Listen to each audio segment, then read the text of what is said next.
C'est le moment de ressortir cette vidéo qui vient d'être publiée par Mediapart, qui je crois est fondamentale et qui éclaire avec une lumière nouvelle et plus grave encore de toute cette affaire. La vidéo s'appelle « François Bayrou, éternel défenseur de l'Église catholique ». J'aimerais qu'on écoute ce petit extrait de François Bayrou qui s'exprime au conseil municipal de la ville de Pau, dont il est encore à ce jour maire. Tout le monde sait que je suis croyant et même pratiquant, et tout le monde sait que je suis profondément attaché à la laïcité. Il se définit lui-même comme un catholique fervent, il en a parfaitement le droit, et dans ma bouche, ça n'est pas une insulte. Évidemment, ça pose d'autres questions à partir du moment où ses convictions personnelles commencent à déborder sur ses prises de parole politiques. Écoutons la vidéo, vous allez voir, c'est à tomber de sa chaise. En septembre 2024, 24 femmes dénonçaient les violences sexuelles commises par l'abbé Pierre. Écoutez ce qu'en disait François Bayrou à l'époque. Je ne connais rien du dossier, je ne sais pas si toutes ces allégations, sur quoi reposent ces allégations. Les révélations sur les crimes commis par l'abbé Pierre sont déflagratoires.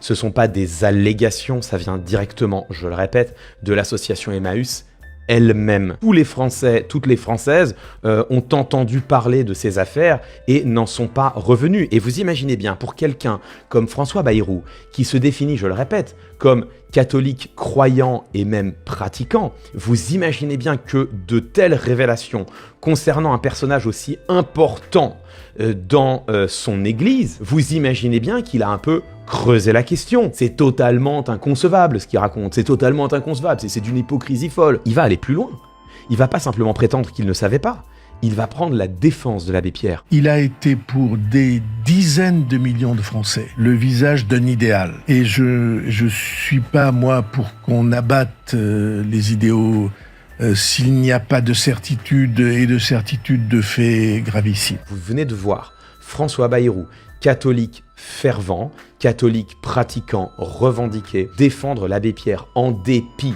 des faits de violence sexuelle et pédocriminelle qui pèsent sur sa mémoire. Je ne résiste pas au déplaisir, à la tristesse en réalité, de mettre en parallèle ce qu'on vient de voir sur l'abbé Pierre avec un extrait de la conférence de presse de François Bayrou qu'il a prononcée samedi dernier. Écoutez son hypocrisie vibrer d'elle-même et nous exploser au visage et constater l'homme qu'il est. Vous savez que j'ai toujours considéré que quiconque touche à un enfant ne méritait aucune forme d'excuse.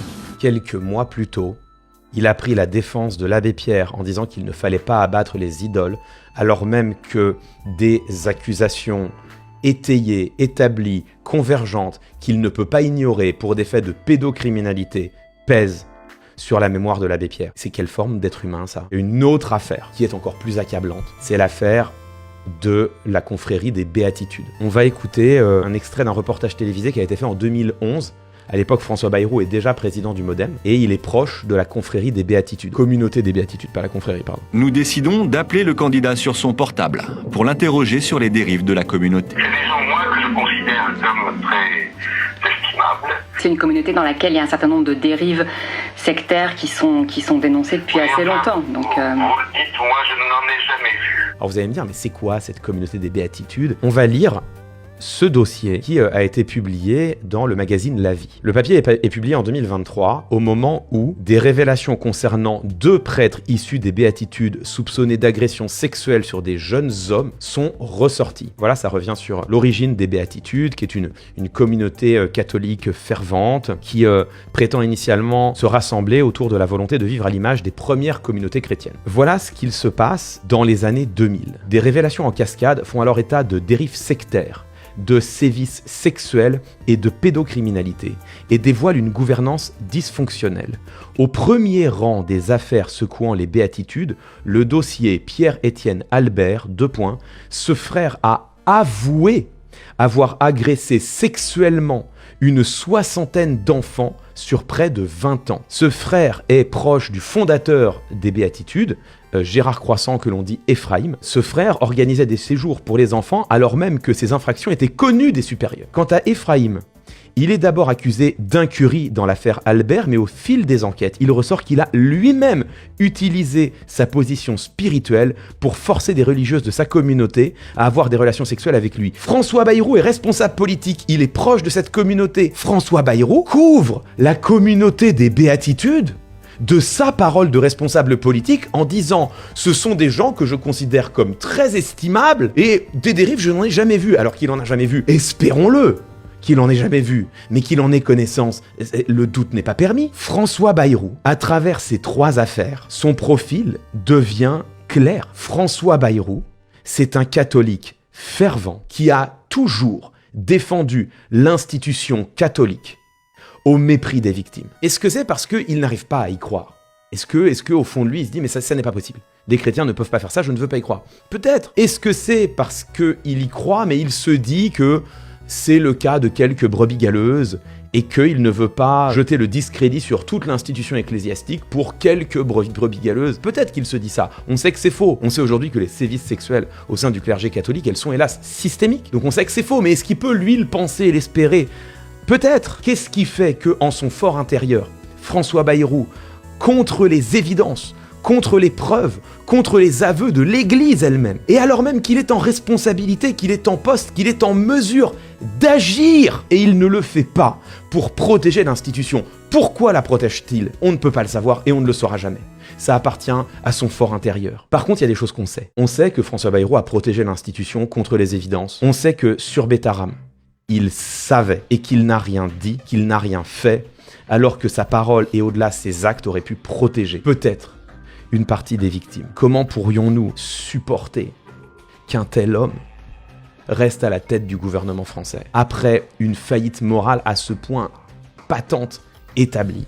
Ça me semble insoutenable. La responsabilité politique, elle est engagée et nous sommes en droit, nous autres citoyennes et citoyens, de trouver insupportable qu'un tel homme soit aujourd'hui le chef de notre gouvernement. Premier point. Deuxième point, que faire à partir de maintenant? Écoutez, il y a l'enquête qui a été initiée sur, pour le coup, l'intervention potentielle de Bayrou au sein du dossier concernant le père Caricart. Donc là, l'enquête est en cours, on verra bien où elle ira. Il y a la commission d'enquête parlementaire qui a été créée.